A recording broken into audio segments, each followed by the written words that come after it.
पहाड़ों में चले जाएंगे, जंगलों में चले जाएंगे, भगवान हमको मिल जाएंगे। ऐसे ईश्वर मिल जाएगा क्या? बोलिए। घर छोड़ करके भागने से परमात्मा मिलेगा? बोलिए। ये पूरा साइंस है अध्यात्म। जो साइंस को समझता है असल में वो अध्यात्म को समझ जाएगा। और वास्तव में जो वैज्ञानिक होते हैं ना, वो बड़े आध्यात्मिक हो जाएं, परंतु असल में क्या होता है कि वह ईश्वर को मानते ही नहीं है। ईश्वर को यदि मान लें तो बहुत जल्दी आध्यात्मिक हो जाएंगे।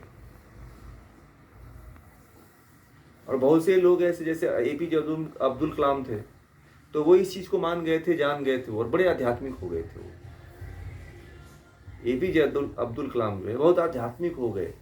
उनको इन सबका, प्रकृति का, जीवात्मा का और ईश्वर का पूरा ज्ञान हो गया था। पता है आप लोगों को? एपीजे अब्दुल कलाम जो है गीता पढ़ते थे, सांख्य पढ़ते थे, वेदांत पढ़ते थे। ठीक है।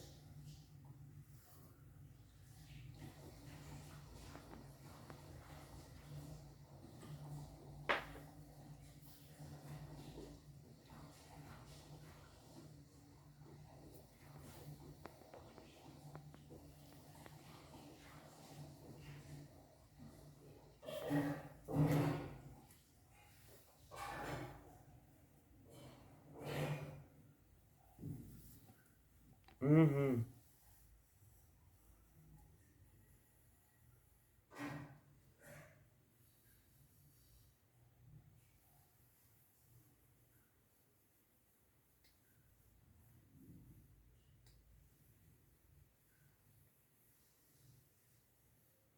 हाँ, वो तो है ही है कि अब तो वही चीज तो आप लोगों को बता रहे हैं।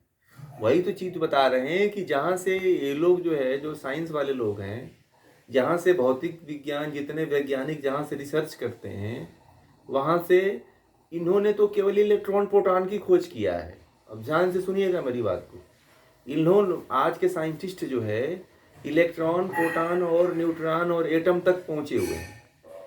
2 3 4 तत्वों की खोज की है इन लोगों ने।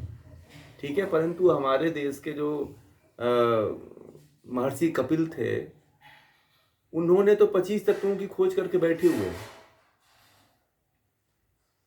बड़े बड़े साइंटिस्ट कहते हैं कि महर्षि कपिल तक पहुंचने में कई युग बीत जाएंगे उनको, आज के वैज्ञानिकों को। ठीक है।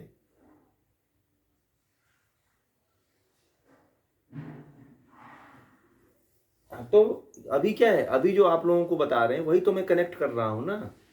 अभी आप लोगों को वही कनेक्ट कर, अभी शायद आप लोगों की बुद्धि उतनी प्रखर नहीं है जो इस चीज को समझ पाए, जो मैं समझाना चाहता हूं। अभी आप लोग शायद अभी ऊपर ऊपर आप लोगों के जा रहा है, ये मेरी बातें हैं। अभी इसमें से बहुत लोग हैं जो अभी मेरी बातों को नहीं समझ में आ रहा है उनको। इसमें से पता नहीं कितने लोग समझ रहे हैं, ये मुझे नहीं पता है। परंतु मैं ये जो बातें बता रहा हूँ बहुत उच्च कोटि की है, बहुत हाई लेवल की बात है ये। हाई लेवल की क्या है कि कहने का मतलब कि जो वैज्ञानिक है ना, जो साइंटिस्ट हैं, वो अभी केवल इलेक्ट्रॉन, प्रोटॉन, न्यूट्रॉन तक सीमित है अभी, और वह जो है ऊपर तक नहीं गए। और हमारे ऋषियों ने सांख्य दर्शन में, महर्षि कपिल ने 25 तत्वों की खोज करके बैठे हुए हैं। मन का, ये लोग तो इलेक्ट्रॉन प्रोटॉन तक रहे, उसके बाद महत का, फिर अहंकार का, फिर तन्मात्राओं का, फिर पंच ज्ञानेंद्रियों का, पंच कर्मेंद्रियों का। इतने तत्व की खोज वो लोग कर नहीं पाए अभी तक, इतनी गहराई में उतर भी नहीं पाए हैं वो लोग। और फिर ये जो एटम जिसकी सहायता से कार्य करता है, उसको भी वो लोग नहीं समझ पाए हैं आज तक कि इनके शक्ति, इनके भीतर शक्ति कौन है जो कार्य कर रही है। ठीक है। इनमें कौन सी शक्ति कार्य कर रही है, अभी वो भी वहां तक भी नहीं पहुंच पाए हैं। इसीलिए तो बता रहे हैं कि आज जो साइंटिस्ट है ना, उनको सांख्य पढ़ना चाहिए, वेदांत पढ़ना चाहिए, योग पढ़ना चाहिए। और आप लोग अभी इसको समझोगे, ये बातें जो मेरी अभी मैं बता रहा हूं आप लोगों को, ये अभी नहीं। आप लोग वेदांत वेदांत जब खत्म कर देंगे ना, जब पढ़ा के खत्म कर देंगे, उसके बाद थोड़ी थोड़ी समझ में आएगी।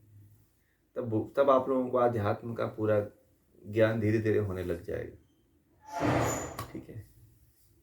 अभी भी समझ में आ रही हैं, परंतु अभी जो अस्पष्टता है, अभी आप लोग सोच रहे हो कहाँ से ये बातें आ गई, कौन सा परिमंडल है, कौन सा एटम है, कौन सा इलेक्ट्रॉन प्रोटॉन है, क्या न्यूट्रॉन है ना।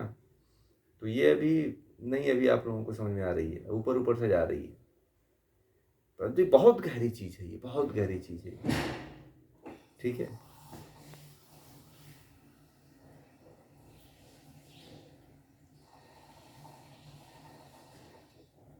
चार्ट बना लीजिए ना आप। मैं तो कोई चीज बनाता नहीं हूँ, आपको बता दूंगा, बना लीजिए। ठीक है,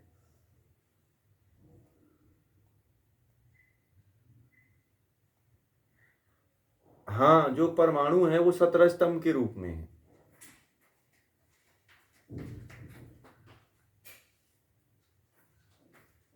हाँ, ये इसके परिमंडल है। हाँ, इस तरह से आप बनाइए, ये चार्ट बन गए।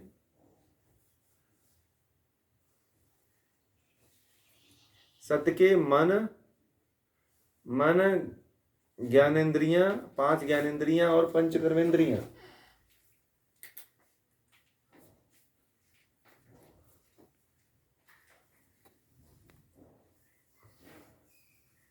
और तम के कोई भी परिमंडल नहीं है, रज के कोई परिमंडल नहीं है, तम के 5 तन्मात्राएं और पंच महाभूत, ये परिमंडल है उसके। ठीक है,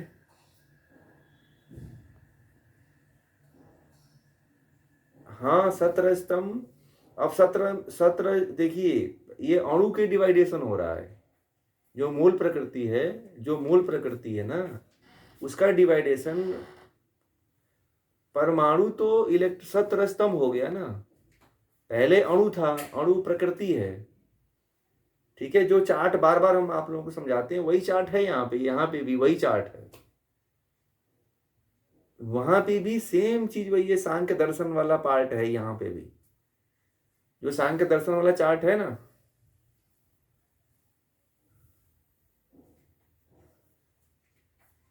हाँ,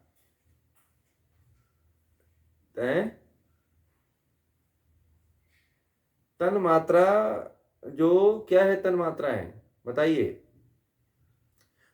शब्द, स्पर्श, रूप, रस, गंध, ये तन्मात्रा है। ठीक है, तो इससे जो है पंचमहाभूत निकलता है। शब्द से आकाश, रूप से अग्नि, वायु से स्पर्श, जल से रस और गंध से पृथ्वी। तो इन पंच महाभूतों से शरीर का निर्माण हो जाता है। फिर तो जब इतने गहराई तक आप समझोगे तो आप शरीर को समझ जाओगे कि शरीर ये पूरा आध्यात्मिक ही है। ठीक है, पता है, एक जो है ना, एक मथुरा में है, मथुरा में है, वो आईएएस है। ठीक है, वो जो है आध्यात्म में कूद गए। ठीक है, और जाके राधे राधे जपते हैं वो। ठीक है, असल में एक हमारा मित्र गया था उनके पास, मैं तो नहीं अभी गया हूँ।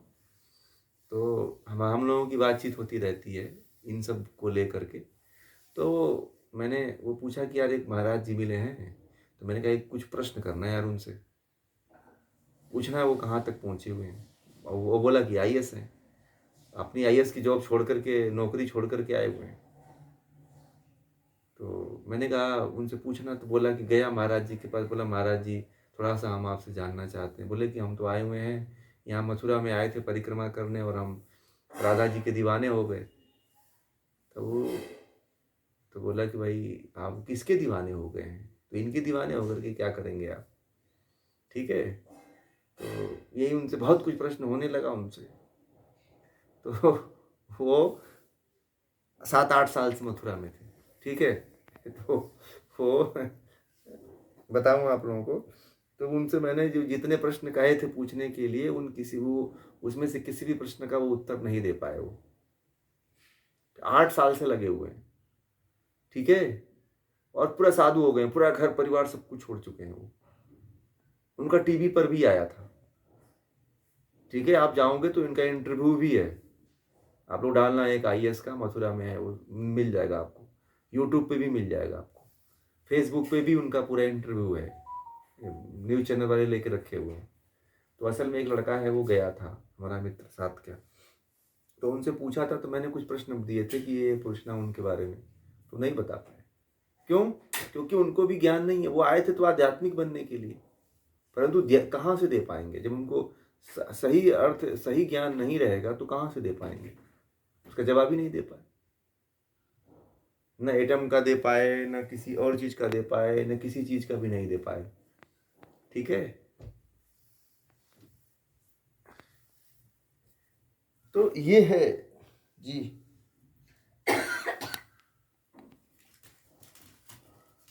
हाँ, यही इलेक्ट्रॉन प्रोटॉन न्यूट्रॉन है। हाँ हाँ, प्रोटॉन, हाँ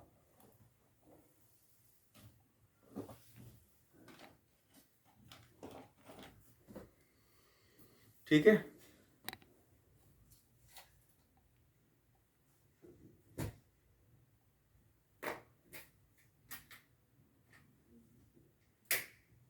जो परिमंडल है ना, वो अपना विभाजन उस, अब जैसे कि इसमें भी आप तो ये भी कह रहे हैं कि इलेक्ट्रॉन का भी आज के साइंटिस्टों ने विभाजन कर दिया, जो परमाणु हैं उनका भी विभाजन कर, उनके भी पार्ट आ गए हैं, पता है आपको, इलेक्ट्रॉन प्रोटॉन न्यूट्रॉन के भी पार्ट आ गए हैं।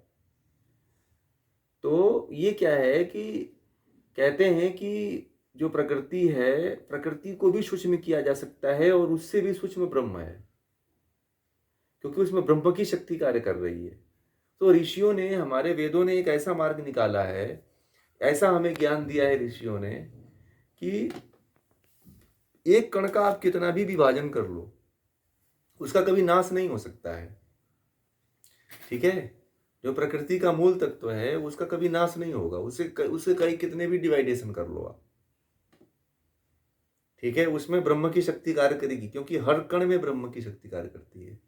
जब तक ब्रह्म की शक्ति कार्य कर रही है तब तक आप उसके कण के भी कण बना सकते हो। आप डिवाइडेशन करते रहोगे, उसमें ब्रह्म की शक्ति कार्य करती रहेगी, गति करती रहेगी उसमें। ठीक है, हाँ, उसका भी हो सकता है, क्योंकि उसमें ब्रह्म की शक्ति कार्य कर रही है ना। जब ब्रह्म की शक्ति जिस दिन कार्य करना बंद कर देगी, उस दिन कोई उसमें डिवाइडेशन नहीं होगा। हम्म। हाँ, सूक्ष्म से सूक्ष्म हो सकते हैं, वो गति कार्य करती रहती है। वो गति, वो वही गति ब्रह्म की शक्ति है। अब आइए इसी गति को, इसी चीज को जो है आज के वैज्ञानिक नहीं मानते हैं, सब वैज्ञानिक नास्तिक मिलेंगे आपको। करीब 80% वैज्ञानिक जो है नास्तिक मिलते हैं, इसी कारण, वो क्योंकि समझ ही नहीं पाते हैं। उनको लगता है, ये बताएं, जब तक सृष्टि का ये क्रम चल रहा है तब तक उन परमाणुओं में गति रहेगी। ठीक है, तो वो इसीलिए वैज्ञानिक ये कहता है कि ये तो स्वतः गति करते हैं। ठीक है, उसको ऐसा मान लेते हैं वो लोग कि ये स्वतः गति कर रही है, और कुछ भी नहीं करोगे तो भी गति होगा, वो ऐसा मान लेते हैं। वो ब्रह्म की सत्ता को स्वीकार नहीं करते कि ईश्वर है, परमात्मा है। ठीक है,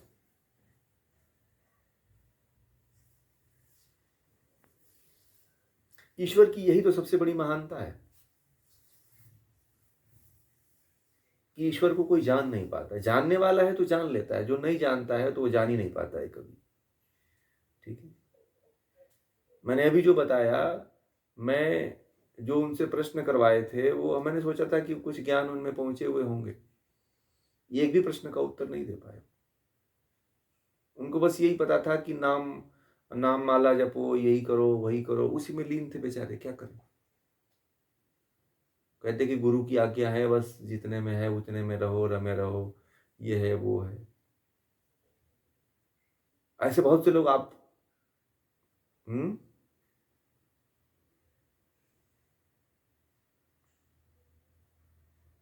हाँ, तो मैंने क्योंकि मैंने ना टीवी में इंटरव्यू देखा था उनका।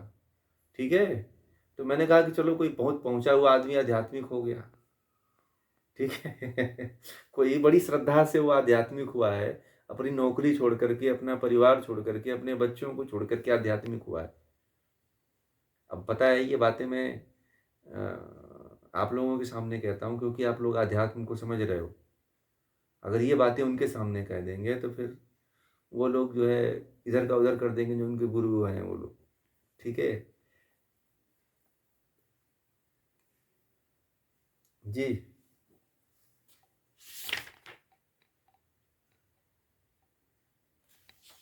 आपकी आवाज नहीं आ रही है मीनाक्षी जी।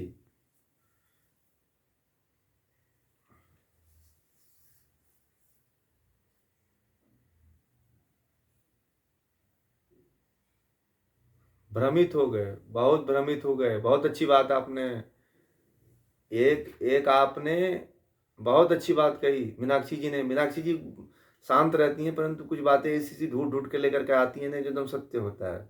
ये भी बहुत खोजी रहती हैं। समझ रहे हैं। हाँ देखिए।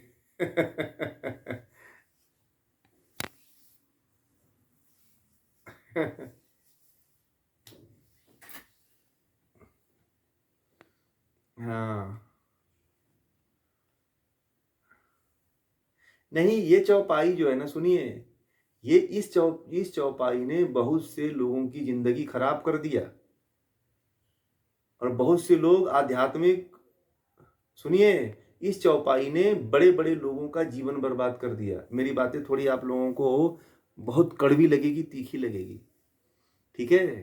क्यों? क्योंकि इस चौपाई ने बहुत से परिवार का नाश कर दिया और बहुत से लोगों का जीवन बर्बाद हो गया। आए थे आध्यात्मिक बनने, रह गए रट्टू तोता, ठीक है। सब तोता बन के रह गए। आजकल तोता को क्या होता है, राम राम सिखा दो, 24 घंटा जब तक नहीं मरेगा तब तक बोलता रहता है पिंजरे में राम राम। बोलता है कि नहीं बोलता है, बोलिए। आ- बोलता है कि नहीं बोलता है? बोलता है, हमेशा बोलता है राम राम राम राम राम। तो मुक्त हुआ क्या तोता? है? तो मैं बताऊं, बहुत आज जो है ना, आप जो बताया ना, आज ये स्थिति केवल एक अनपढ़ गंवार आदमी की तो ठीक है, पढ़े लिखे लोगों की बहुत बुरी स्थिति है, जो बहुत ऊंचे पदों पे पहुंचे हुए हैं और ऊंचे पदों से होकर के जो परमात्मा को जानने की कोशिश कर रहे हैं, ब्रह्म को जानने के लिए दौड़ लगा रहे हैं, वो बेचारे फंस जा रहे हैं, ठीक है। उनको सही रास्ता नहीं मिल रहा है। अब उनको सही रास्ता दिखाओगे भी ना तो वो नहीं मानेंगे, कहेंगे कि नहीं नहीं, हम तो वहीं जाएंगे, वही करेंगे। ये जो मीनाक्षी जी ने जो बात कही ना, ये जो कुछ ऐसी चौपाइयाँ हैं और कुछ कुछ ऐसे दोहे हैं जिसके नाम पे लोग बर्बाद हो रहे हैं। लोग क्या कह रहे हैं कि कलयुग में केवल नाम जपो। अब नाम मत लीजिए। अब देखिए, अब ये, अब तो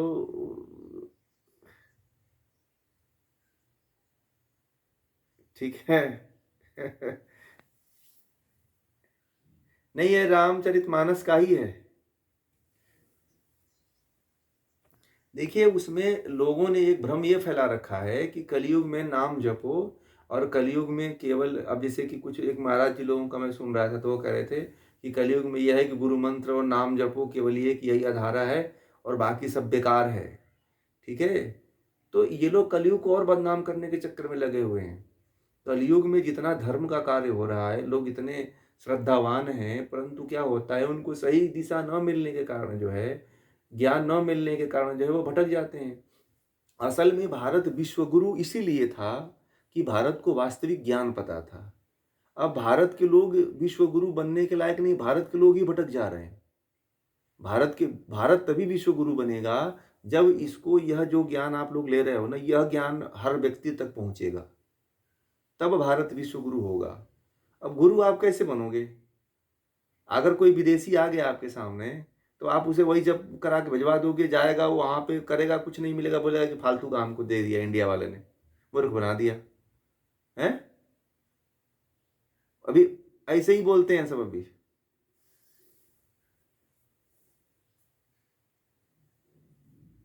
हाँ, इस कान में तो पूरा सब ऐसे ही होता है। इस कान में तो जाएंगे तो वही अभी इस कान वाले से हमारी कुछ दिन पहले एक बहस हो गई थी। वो अभी अंड-कबंड तर्क दिए जा रहा था, है ना? कि ऐसे-वैसे। मैंने कहा कि भाई तुम लोगों को नहीं पता है, तुम जो भागवत पुराण तुम बाँट रहे हो लोगों को, उस भागवत पुराण को सुधारो। तुमने भगवान श्री कृष्ण को एकदम उल्टा-पुल्टा बना रखा है, एकदम बदनाम करके रखा हुआ है उसमें, हैं?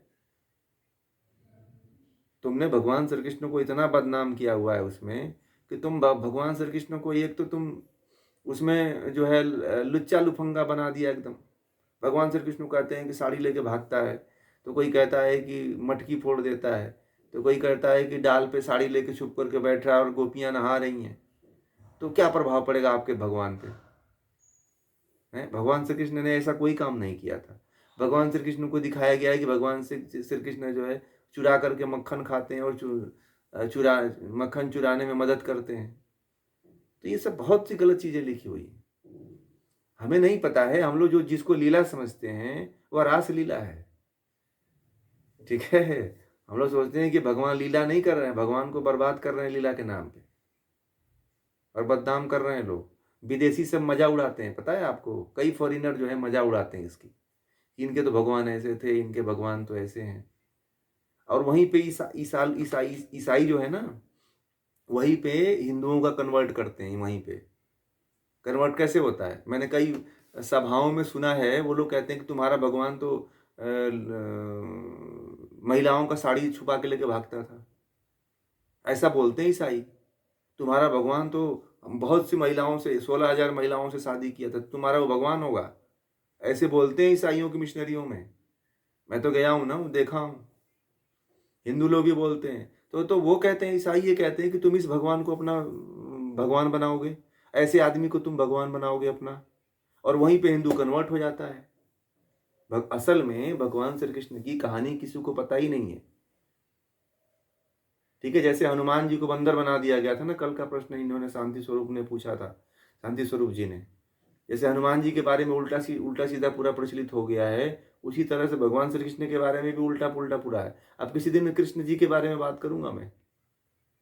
ठीक है? कहाँ कहाँ फॉल्ट है भगवान श्री कृष्ण का, और भगवान राम का कहाँ कहाँ फॉल्ट है, पूरा सच्ची कहानी बताएंगे एक दिन और। ठीक है? अभी आप लोगों को नहीं पता है कि जितने हमारे देवी देवता हैं कि सबको बदनाम करके रखे हैं लोगों ने। वास्तविक चीज किसी को पता ही नहीं है। इतने ये लोग आदर्श और इतने महान रहे हैं कि इनको बदनाम करने के लिए पुराण आदि की रचना की गई। इसीलिए मैं कहता हूं आप लोग कि भूल से कभी पुराण मत खरीदना। ठीक है? पहले शास्त्रों को पढ़ लो, जब ज्ञान हो जाएगा ना तब पढ़ना। अभी पढ़ोगे भटक जाओगे, आप भ्रमित हो जाओगे आप। ठीक है?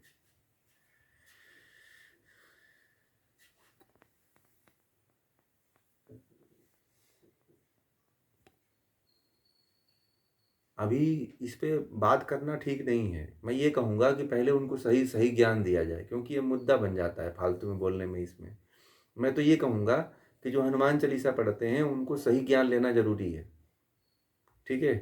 अपने लोग अपने विरोध में खड़ा हो जाते हैं, समझ नहीं रहे हैं। अब इस पे बोलना मैं नहीं चाहता हूँ।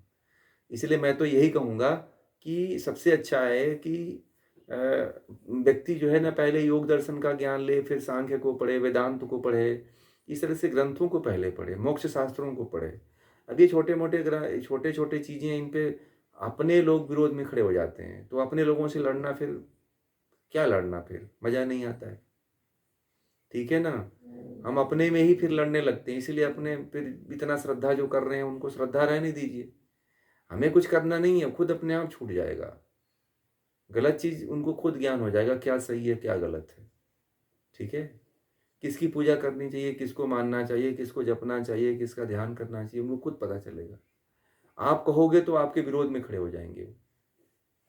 आपको तो बस यही काम करना है कि लोगों को इस ज्ञान से जोड़ना है। बोलो कि तुम करते रहो हनुमान चालीसा का पाठ, तुम जाते रहो मंदिर, परंतु इस ज्ञान को पढ़ो। मैं कभी मना करता हूँ किसी को मंदिर जाने के लिए? नहीं करता हूँ। किसी को कहता हूँ कि ये पूजा मत करना, ये पाठ मत करना? ठीक है? तो मैं कभी उसके प्रति नहीं बताता। जी।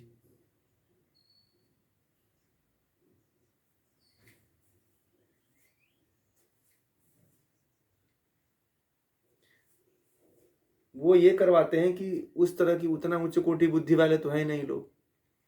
वो सोचते हैं कि जो ज़्यादा जो जो निचले धरातल में जी रहा है उसको उसी में जिलाओ, उसी में वही मज़ा देते रहो उसको, क्योंकि फिर कहीं भटके ना वो।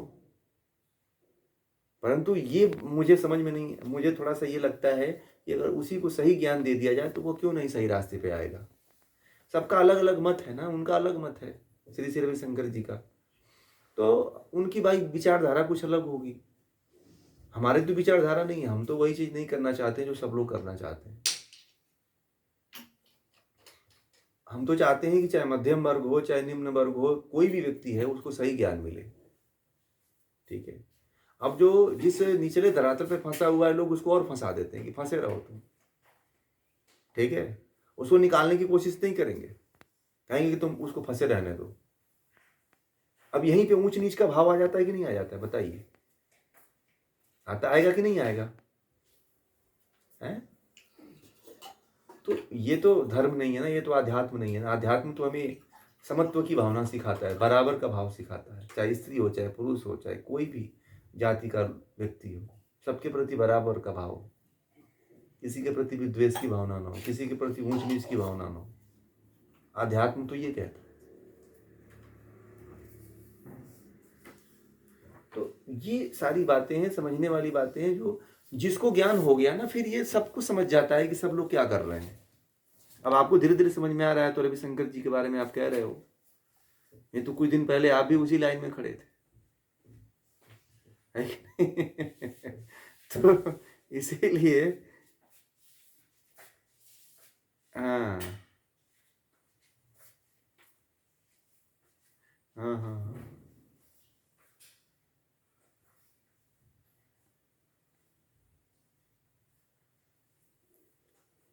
वो क्या है, श्री श्री रविशंकर जी महर्षि महेश योगी के पीए थे वो, ठीक है ना, पर्सनल। श्री श्री जो महेश योगी थे ना, उनके साथ में वो रहे थे, उनके पीए थे वो। बाद में उनको उनके साथ रहते रहते उनको बहुत काफ़ी नॉलेज हो गया, तो फिर अपना वो अपने क्षेत्र में आ गए। फिर वो निर्मलानंद आश्रम में भी स्वामी निर्मलानंद सरस्वती जी के साथ, स्वामी जी के साथ भी रहे वो, पता है आप लोगों को? जो आप अब जो आप लोग जाते हो ना, उनके यहाँ वो जग्गी वासुदेव दोनों लोग आते थे। ठीक है? आप लोगों को नहीं पता है, परंतु उनका नाम वो लोग नहीं लेते हैं। हाँ, वो लोग जो है, पहले उनका इतिहास ये रहा है कि पहले श्री श्री रविशंकर महेश योगी के शिष्य थे वो, उनके साथ रहते थे, उनके बड़े नज़दीकी थे श्री महेश योगी के वो। फिर महेश योगी का जब देहांत हो गया तो फिर अपना ये फिर किए, फिर ये निर्मलानंद जी से जुड़े रहे, उनके यहाँ आते जाते रहे दोनों लोग जो है। ये सदगुरु भी और वो भी दोनों लोग बहुत घनिष्ठता रहा स्वामी निर्मलानंद जी से जो है। फिर इनसे घनिष्ठता उनकी हटी तो फिर वो लोग जो है, परंतु निर्मलानंद जी जो है ना सभी धर्मों को मानते थे, और वो जो है इसका प्रभाव दोनों दोनों लोगों पे पड़ा। ठीक है? तो क्या है कि श्री श्री रविशंकर जी सबको लेके चलते हैं, वो किसी को छोड़ते नहीं है, वो सबको लेके सबको समेट के चलते हैं। उनका रास्ता गलत नहीं है, वो क्या है, वो सबको लेके चलते हैं। उनका ये है, सदगुरु का है तो वो भी सबको लेके चलते हैं, परंतु वो ज़्यादा फोकस भगवान शिव पे देते हैं। ठीक है? सदगुरु की एक खासियत यह है कि हठयोग की क्रियाओं का वो साधना करवाते हैं, उनमें कुछ है, पर बहुत हाई लेवल का उनका वो है, फीस है उसमें, जो लोग जाते हैं ना वो बताते हैं हमें। तो हाँ, बहुत ज़्यादा चार्ज है। तो है कुछ मतलब, परंतु देखिए, हमें किसी का विरोध नहीं करना है, हमें सबका समर्थन करते चलना है, सबका समय, हमें सबका सद्भाव लेना है, सबके प्रति प्रेम भाव बनाए रखना है, और हमें जो वास्तविक ज्ञान है वह लोगों तक पहुंचाना है। हमें किसी का विरोध नहीं करना है। जो रेखा खींची हुई है उसको नहीं मिटाना है, उसके बगल में दूसरी रेखा खींचनी है हमें। ठीक है? बात समझ में आ गई? जो रेखा खींची हुई है आप उसको नहीं मिटा सकते हो, उसको वैसे के वैसे रहने दो, उसके बगल में आप भी एक रेखा खींचना शुरू करो। ठीक है? तो जाहिर सी बात है कि फिर वो रेखा छोटी हो जाएगी। समझ में आ गई बात? तो जो है सो है, उसको वहीं रहने दीजिए, उसके बारे में कुछ मत बोलिए, चाहे हनुमान चालीसा हो, चाहे कोई भी देवी देवता हैं, चाहे उनके बारे में वैसे के वैसे पढ़े रहने दीजिए। हाँ, बस उनके बारे में आपको ज्ञान ले लीजिए कि हाँ वास्तविकता उनकी ये है, उसका विरोध मत करिए आप, ठीक है। नहीं तो क्या होगा कि अपने लोगों के अंदर कट्टरता भर गई है, अपने लोगों के अंदर इतनी अज्ञानता है कि आपके विरोध में वही खड़े हो जाएंगे, तो आप साधना नहीं कर पाओगे, आपके साधना में विघ्न होने लगेगी, ठीक है। तो मैं आप लोगों को एक सहज रास्ता बताता हूँ कि उसमें उलझना नहीं है, हमें जब जानकारी हो गई तो फिर हमें आगे बढ़ना है, ठीक है। ज्ञान मिल गया हमें तो हमें आगे बढ़ना है, ठीक है। जब आपको देखेंगे लोग आपकी ज्ञान की ऊंचाइयों पे तो खुद वो पीछे पीछे आएंगे, ठीक है। पंडित श्री राम शर्माचार्य जी कहते हैं कि हम बदलेंगे जग बदलेगा, हम सुधरेंगे जग सुधरेगा। तो सबसे पहले क्या करना है, हमें अपने आप को सुधार लेना है। हम जब सुधर जाएंगे तो युग भी बदलेगा और जग भी सुधर जाएगा, समझ रहे हैं। तो ये बहुत महत्वपूर्ण बात है कि सब पहले तो हम लोग बदलें, जो जहाँ पे है जिसकी जितनी क्षमता है, और हमारे पास हम लोगों से जो जुड़ेगा उसको तो वो तो फिर हाई लेवल का हो ही जाएगा, उसको तो ज्ञान हो ही जाएगा, है कि नहीं।